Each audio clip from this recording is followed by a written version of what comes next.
Do you want to know what I would do if I was in the New York Football Giants, Yeah. Daniel? Marissa, you want to know what I would do? I would entertain moving off of Daboll. Personally, that's me. I don't think he necessarily deserves to get axed right away, but there's too good of a potential head coaching candidate out there for me to pass up. Not only that, the guy has New York ties.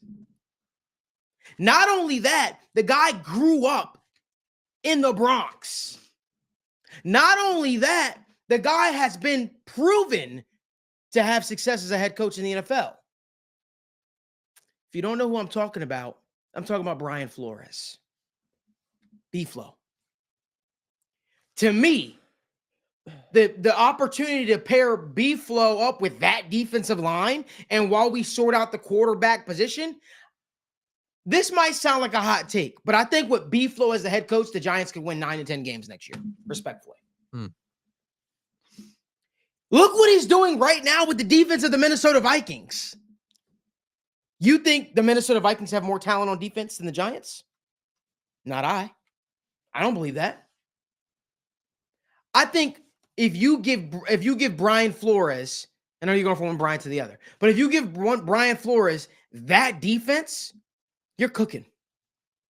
You're cooking. I think it'll be a change of the guard, because here's what I think would happen if you don't entertain that. I think some of these vets that have their entire career, they've never competed. They've never had the opportunity to compete for playoff football or championship level football. You're going to see a lot of these guys start to request out. Guys like Brian Burns, who you just traded for. Guys like Dexter Lawrence. What about Kayvon Thibodeau when his contract comes up? No one wants to play losing football consistently. I think B-Flow would get those guys back engaged. I think B-Flow would have the Giants with a top 5 defense next year. That's what I think.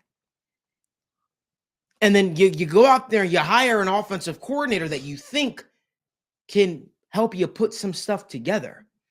Maybe you poach one of these offensive coordinators from a staff that is out, but the returns have been good. Because no matter which way you look at it, the defense is the side of the ball. Trying to force yourself to be an offensive juggernaut team when you don't have the pieces in place never works out. Right now, in my eyes, the Giants are a defensive football team. So why not hire a defensive coach? Why not hire a coach that could probably maximize and get the most out of this defense? Defense does win championships. Strong defenses can get it done. Because let me tell you what the key for the Giants is. Then what you can do is you can add a veteran bridge gap quarterback not named Drew Lock. You can draft a rookie quarterback for the future, maybe named Drew Allar. And you add a strong running back. I like some of the pieces on the Giants offensive line. And then you almost Seattle Seahawk it. You marry the run game with the play action game, and you predicate yourself on the defense getting you timely turnovers and stops. It's not a sexy brand of offense, but guess what? It gets the job done. Daniel, what say you? I like that. I'm gonna be honest. I like that. I think that's a very good pull by you. I think that the Giants are a team where, when you're looking at them, the biggest concern, like you said, you've got to start with obviously your culture in your locker room, but a lot of it does start of the search for your quarterback. And I really do. I'm with you. I don't know if I see first off Shedeur Sanders and Deion Sanders going to a New York. No. And then when you look at the rest of these guys at the top of the draft class, it really is just Cam Ward.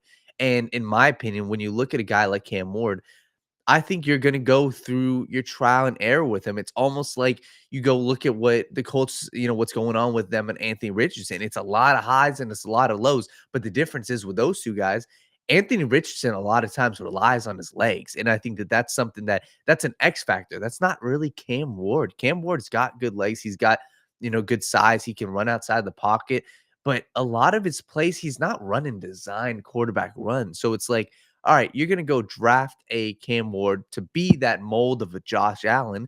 But I don't know if Cam Ward is as refined as even Josh Allen was heading into, the NFL. So I think that it really is a Cam Ward conversation for the New York Giants. Is that the guy you want to roll with? And if it is, you're keeping Brian Daboll.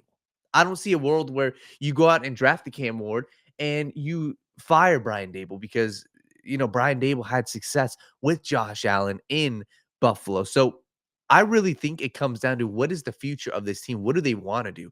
Because I think if they're going to go draft a quarterback early in the first round, a Shador or a Cam Ward, I think very quickly we will know Brian Daboll is staying his ass in New York because Cam Ward, his best possible chances to succeed, I think it is with the Brian Daboll. But what's your best chance to have playoff success? What's your best chance to, continue to build a better culture than what you have? I think that Brian Flores is a good pull. And I think if they do move off of a Brian Daboll, I think we're going to see them go with a bridge type quarterback. And the names floating around, obviously the Sam Darnolds of the world, but you got to look and say, hey, Justin Fields, Russell Wilson, what's the situation over there? What's the temperature in Pittsburgh?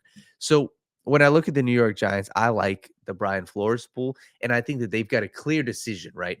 We're drafting Shador / Cam Ward, but mainly I think it's the Cam Ward conversation for the New York Giants. And if it's not Cam Ward early into the first round, then you're looking round 2. You're looking at Quinn Ewers if he comes out of the draft. You're looking at Drew Allar if he comes, he will likely be a draft pick. So that's the conversation for the New York Giants. And I do think it depends on how the rest of the season plays out. And I would strongly entertain, if they do have a top 2 pick, trading down for somebody who wants Shedeur Sanders, getting some assets for next year, maybe getting a first round pick for next year, trading down to around 8, going out and getting, potentially build that offensive line. Hell, you can even continue to add to that defensive line, or you can add a star cornerback like a Will Johnson. And then from there, you got resources for next year's draft. You bring in a new head coach, you go with the bridge quarterback, and you look to next year's draft to say, hey, we're going to go after one of those guys in the top 5. Or hell, we're going to go after, like I said, maybe it's Sam Darnold this year, and maybe you roll with him. So the Giants, they've got to check the temperature for the next 4 weeks of the season. And I think it's the Cam Ward conversation, or you would move off of Brian Daboll for a guy like Brian Flores. And I like that pull, Malik. Thank you, man. Every now and again, I'm able to pull a nice one out of my hat. I just think it makes sense for many obvious reasons. I got something even better for you. Mm. What if Brian Flores brought Sam Darnold with him? I like that. What if Brian Flores brought Sam Darnold with him? They obviously, no doubt, have a relationship like any defensive coordinator and his quarterback does. I think Sam Darnold makes a lot of sense as a stopgap, bridge gap quarterback for the Giants as they figure out the quarterback position in the future. If you decide to go out there and draft a Drew Allar or whoever, well, that guy doesn't have to be rushed into a situation where he has to start right away. You have Sam Darnold, who played very, very well, right? Hell, they I have no idea, but you wonder who could Brian Flores, if he were to get the New York Giants job, if it came open, who would he pair with a Sam Darnold? Because ideally it would be somebody from that Minnesota Vikings coaching staff, because you would want to try to continue that success as much as possible. You would look to do that. I mean, I think it only makes sense. Who would you look to pair Sam Darnold with? Maybe you take the quarterback's coach from Minnesota. I have no idea, but ideally you want to try to carry over as much of that success as possible to make sure that it can be replicated.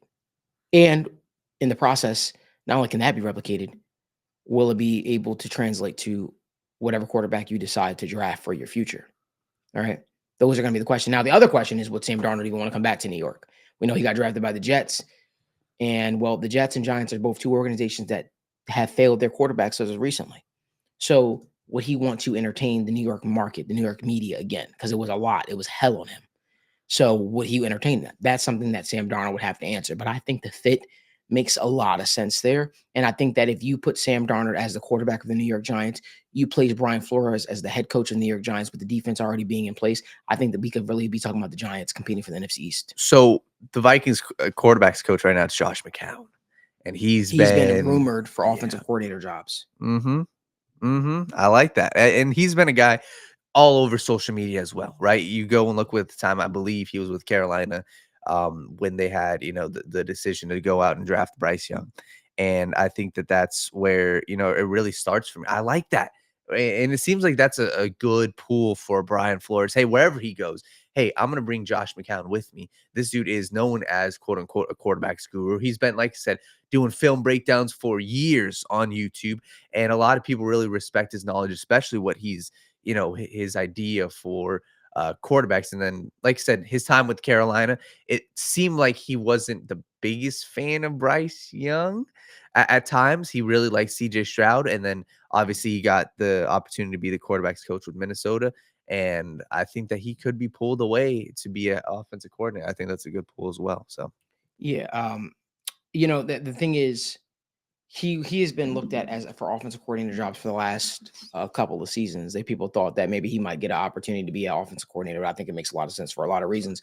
That's crazy. I've never changed my opinion during a show like this, but I literally just shifted my entire stance on it because it just connected for me. Yeah.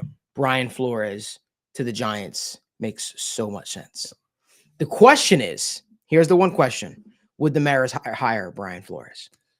Because the Maras are very close with Bill Belichick. And Bill Belichick and Brian Flores had their falling out when Brian Flores went out there and tried to sue the league and all that stuff like that. Would they entertain that, or would they be like, no? That's going to be that would be the question.